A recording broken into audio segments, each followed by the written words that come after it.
Hi everyone, welcome back to my channel. It's Manisha here. So today I'm going to be doing a Lilac Floral mani.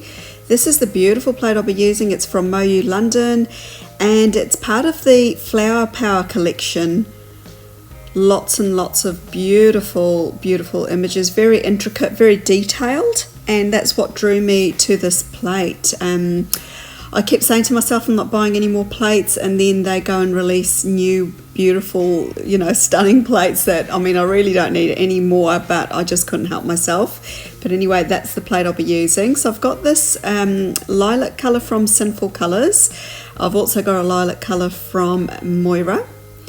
And then I've got this sort of dusky pink colour from Born Pretty Store. So it's quite almost like a textured looking one. It's got some little black speckles in it. I quite like that one. It's very nice. And I've got a stamping polish there from Maniology, and also this is just a regular polish from Beauty Big Bang, not a stamping polish.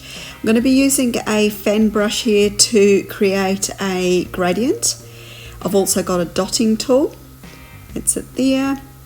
And I'm going to be using a few clear stampers because I'm going to be stamping this design on all of my nails, so we'll be using more of them off camera. And onto the blue film peel part, which is the best part of getting a new plate, is peeling off and revealing that gorgeous plate. Just check out how detailed this is. It's really pretty. I am actually quite glad I got it in the end. There's lots there to choose from, full images as well as partial ones too that you can use across or down the nail. So I'm going to start off with doing a coat of the Moyra polish on all of my nails. I'm going to allow that to dry, but in between that I thought it'd be quite good just to get my decals or my stamping off to dry. So I'm going to colour these in.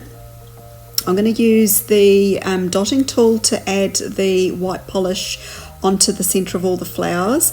Now you can do this part in different ways. You can use a fine detail brush if you've got a steady hand. You could also even add a coat of clear polish over the top. Once that's dried, then add your backing color, so your white polish then, and then that actually just makes it a complete decal, so it doesn't matter if you're actually heavy-handed. It won't distort any of the lines and things like that. And I have got a video, it's a very old video. If I find it, I will link that for you too, just to sort of give you a few different ways on how you can do reverse stamping.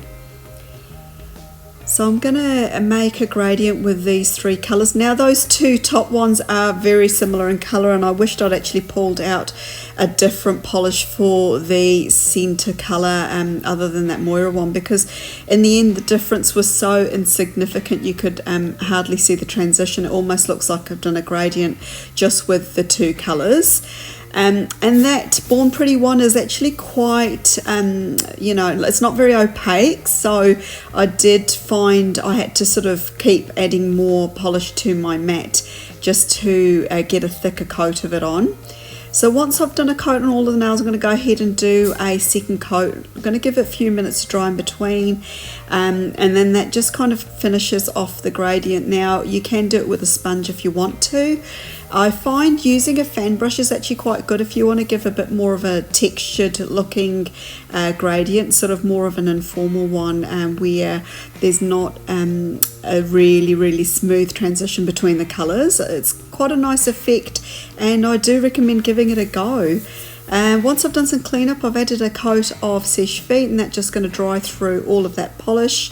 And once that's fully dried, what I'm going to do is add a coat of Orly Bonder. If you haven't got any of this stuff, you can actually use some nail foil glue or something like that, because what that's going to do is just add a sticky base for your stamping to adhere to. So that's it going on there. So the great thing about doing it this way, there's actually very minimal cleanup. So there's only sort of a little bit overhanging the edges of the nails. It doesn't really tend to transfer onto your skin around the nails, which is great and does make for a lot faster cleanup.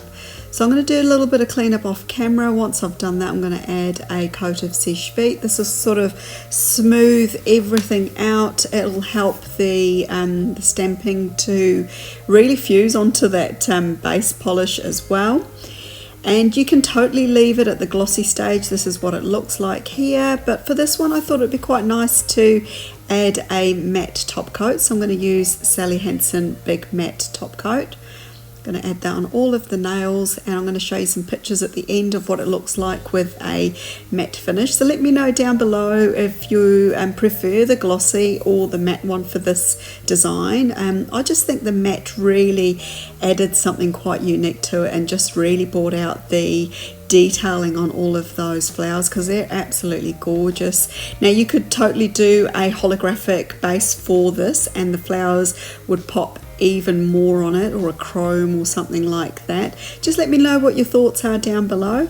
And again, if you haven't subscribed, I invite you to do so. It is free to do so. You'll find me also on Instagram. I've got a direct link down below. Apart from that, thanks for stopping by. Hope everyone has a great day. Take care, stay safe, and I'll see you all in the next one. Bye for now.